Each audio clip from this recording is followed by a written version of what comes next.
मी तुला ना आता शेवटची संधी देतोय अंशू. तू आत्ता जर खरं बोललास ना तर मी किमान तुझ्याशी एक माणूस म्हणून नीट वाट.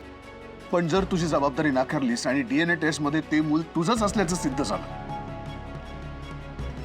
तर मग विषय संपला. विचार करून काय असेल ते उत्तर दे आत्ता.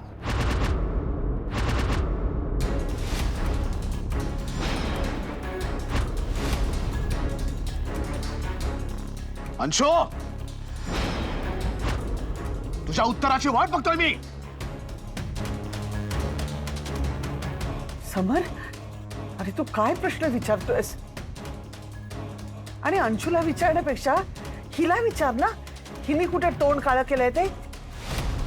काकू बास, तू आता मध्ये बोलायचं नाही अजिबात.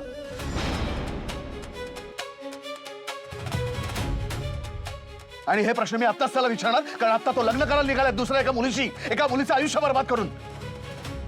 तेव्हा हा प्रश्न नंतर विचारून उपयोग नाही, त्याला आत्ताच विचारला पाहिजे. ऐकलं नाहीस तुम्ही काय विचारलं तुला? का परत सांगू? काय असेल ते आत्ता इथे सगळ्यांसमोर खरं काय ते सांग. जर तू तुझा खरं कबूल केलंस तर एक भाऊ म्हणून मी तुझा विचार करीन, त्यातनं काहीतरी मार्ग काढायचा प्रयत्न करीन. पण जर तू खोटं बोललास, जर तुझी डीएनए टेस्ट केली आणि ते मूल तुझं ते सिद्ध झालं तर नंतर जे काही होईल अंशू तुझं, याला फक्त तू एकटा जबाबदार असशील.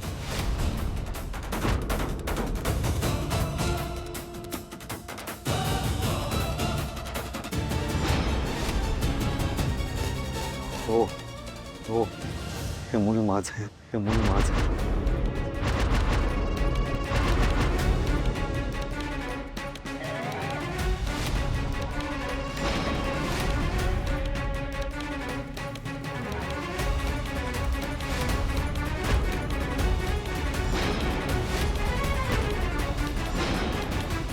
पण दादा, तिच्याशी लग्न करायला मला वेळ लागलाय का?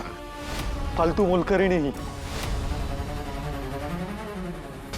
राजवाड्यांच्या घरची सून व्हायची स्वप्न बघतीये. लायकी आहे का तिची? दादा, मी किती इग्नोर केलं तिला. मला वाटलं तिला हिंट मिळाली असेल की मी इग्नोर करतोय, पण नाही, तिने लग्न मोडलं माझं.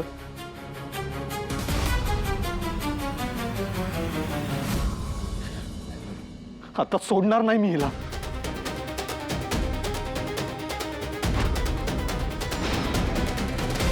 काय करणार आहेस तिचं? काय करणार आहेस? मारणार आहेस तिला? तिच्या पोटात मूल आहे तुझं. तिच्याशी ज्या पद्धतीने तू वागतोस याची लाज नाही वाटत तुला?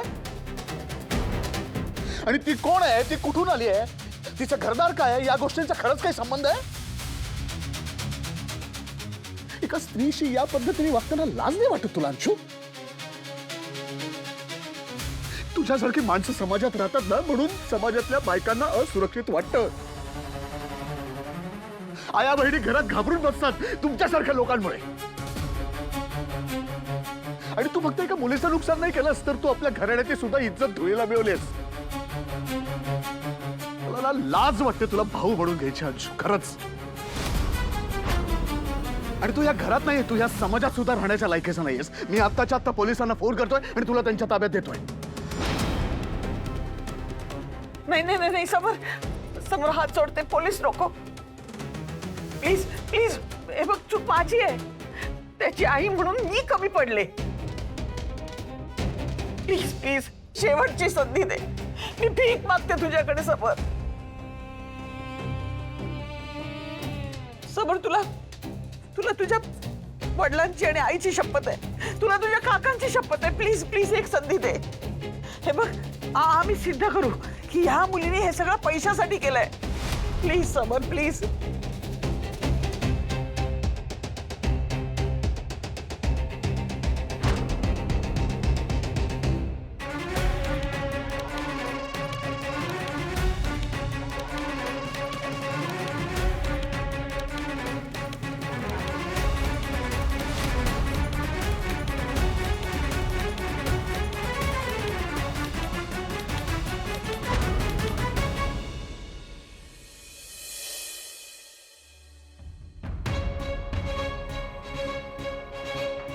दादा, तुला माहित नाहीये, श्वेताच खरा प्रॉब्लेम आहे. माझ्याशी फ्लर्ट करायची, मला हिंट्स द्यायची.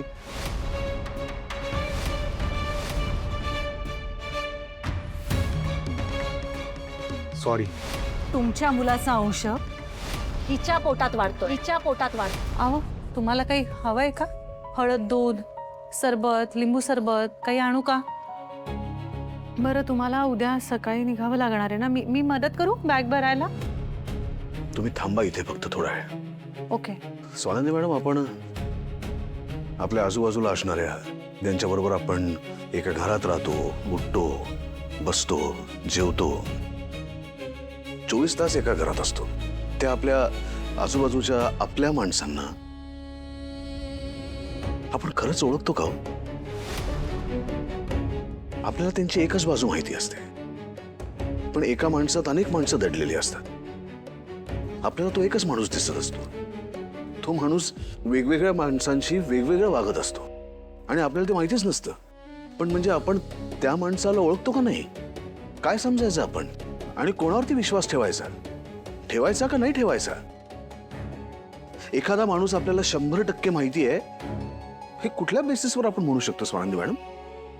एखाद्या माणसाकडनं आपल्याला कुठल्याही प्रकारचे सरप्राइजेस मिळणार नाही, कुठल्याही प्रकारचे धक्के मिळणार नाहीत, असा माणूस नाहीच आहे का या जगात? कुणाबद्दल काही सांगताच येत नाही, मग करायचं कसं? जगायचं कसं? आणि विश्वास तरी कसा ठेवायचा कोणावर?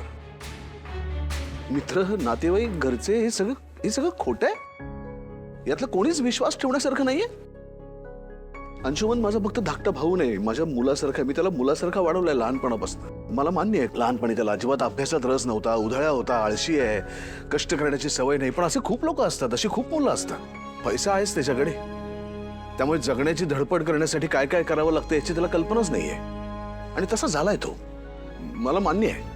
पण ही अशी अनेक तरुण मुलं असतात की आपल्या आजूबाजूला, पण हा असं करेल असं कधीच नव्हतं वाटलं मला. अंशू म्हणजे एकदम सद्गुणांचा पुतळा आहे, त्याला बोट ठेवायला सुद्धा जागा नाही आहे, असं कधीच नव्हतं. मागे श्वेताच्या बाबतीत जे काही त्यांनी केलं ते त्यावेळेस मला असं वाटलं की तरुणपणात घडलेली चूक आहे, मूर्खपणाच होता तो, जस्टिफाय नाहीच करता येणार. पण मला असं वाटलं त्यावेळेस आपण त्याला जी शिक्षा दिली त्या शिक्षेमुळे तो सुधारला असेल. पण हे काय, एका मुलीच्या शरीराशी खेळ केलाय त्याला? किती घाणेरडं हे सगळं, आणि किती नीच आहे अंशू. हा माझा भाऊ आहे. ऐका ना, हो तुम्ही किती त्रास करून घेताय. नको ना, एवढा नका त्रास करून घेऊ. तुम्ही शांत व्हा बरं आधी. कसा शांत हो? कसा शांत हो स्वानंदी मॅडम, कसा शांत हो? काय चुकलं असेल माझं स्वानंदी मॅडम? माझं दुर्लक्ष झालं असेल का? मी खूप प्रमाणाच्या बाहेर त्याचे लाड केले असतील. राजवाडे थांबा.